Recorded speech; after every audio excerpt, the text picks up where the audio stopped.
These are roughly 28,835 jelly beans. I counted out 500 of them and used those to weigh the rest. In this pile, there's one jelly bean for each day that the average American will live.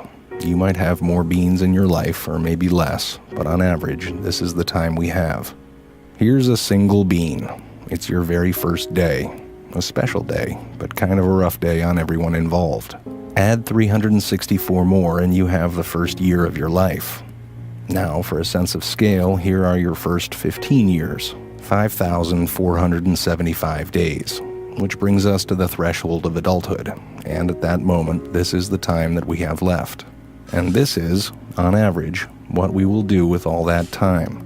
We will be asleep for a total of 8,477 days. If we're lucky, some of that time we'll be sleeping next to someone we love. We will be in the process of eating, drinking, or preparing food for 1,635 days. We'll be at work, hopefully doing something satisfying, for the equivalent of 3,202 of those days. 1,099 days will be spent commuting or traveling from one place to another, maybe a little bit more if you live in LA. On average, we will watch television in one form or another for a total of 2,676 days. Household activities, like chores and tending to our pets and shopping, will take another 1,576 days. And we will care for the needs and well-being of others, our friends and family, for 564 days.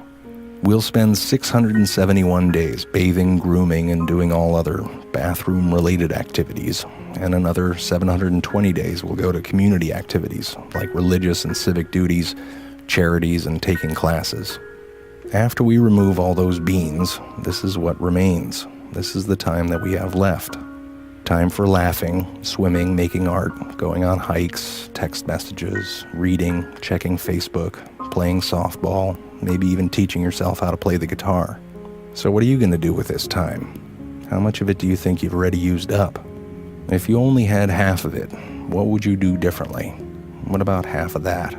How much time have you already spent worrying instead of doing something that you love? What if you just had one more day? What are you going to do today?